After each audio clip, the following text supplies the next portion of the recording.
आज तुम सबको एक कहानी से वाकिफ़ कराने आया हूँ। एक लड़की की खुदकुशी की वजह बताने आया हूँ, जिसके पिता रोज़ एक झूठी हंसी लेके उसके हौसले जगाते थे। रोना चाहते थे वो उसकी हालत देख के, पर उसके सामने रो नहीं पाते थे।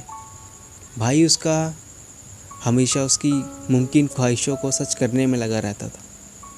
थी वो 15 साल की, जिसे अपने हाथ से खाना चाहिए, वो माँ के हाथों से भी एक निवाला खा नहीं पा रही थी। हालत थी उसकी ऐसी, वो सोना चाहती थी पर सो नहीं पा रही थी। सोने का सोच लिया कभी तो नींद में उसके साथ वो हादसा आता था। कैसे किया उन हैवानों ने रेप, ये दिखाता था। उसकी वो सपने में निकली दर्द वाली कराहटें असलियत में चीखें बन के बाहर आती थी। उसकी वो चीखें सुन के परिवार की रूह तक कांप जाती थी। परिवार की रूह तक कांप जाती थी। नींद तो छोड़ो, सोने का ख्याल भी फिर आता नहीं था। जिस दिन वो चीखती थी, उस दिन पूरी परिवार उसके पास बैठ के सिर्फ आंसू बहाता था, सिर्फ आंसू बहाता था।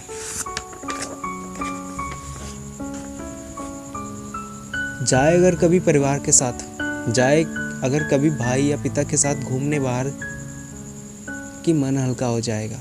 लेकिन वो खौफ उसका पीछा वहाँ भी नहीं छोड़ता था। मिल जाए अगर गलती से कोई अनजान लड़का या आदमी, और मिल जाए उससे अनजाने में ही नज़रें, तो उसका दिल दहल जाता था। हाथ पकड़ लेती थी भाई या पिता का और रोते हुए घर वापस जाने को बोलती थी। बस एक दिन उसने अपने आप को अकेला पाया। पिता थे काम पे और भाई कुछ काम से गया था बाहर, और अचानक माँ को दवाई का ख्याल आया, और अचानक माँ को दवाई देने का ख्याल आया। दवाई देखी तो वहाँ पे एक एकदम खाली पड़ी थी दवाइयाँ। गई वो माँ मेडिकल स्टोर तक दवाई लेने, पर उस अकेलेपन ने उसे जकड़ लिया। मरने की उस ख्वाहिश ने उसकी सोच को पकड़ लिया। उसने उठाई 2 चेयर्स और रस्सी को फैन से लपेट दिया। उसने उठाई 2 चेयर्स और रस्सी को फैन से लपेट दिया। जो सजा उन हैवानों को मिलने चाहिए थे, उस सजा को खुद कबूल कर लिया। फंसा कर रस्सी चेयर्स को ढकेल दिया। फंसा के गले में रस्सी चेयर्स को ढकेल दिया। उस खौफ वाली ज़िंदगी में रहकर ही दम तोड़ दिया। उस खौफ वाली ज़िंदगी में रहकर ही दम तोड़ दिया। क्या ये कभी बदल नहीं पाएगा? ये दुनिया बस ऐसे कांडों से ही भरी है। क्या ये कभी सुधर नहीं पाएगा?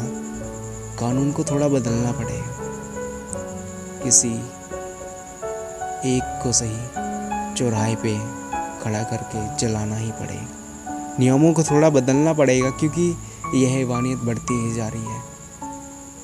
या फिर लोगों की सोच को बदलने के लिए कत्ले आम करना पड़ेगा। Thank you so much.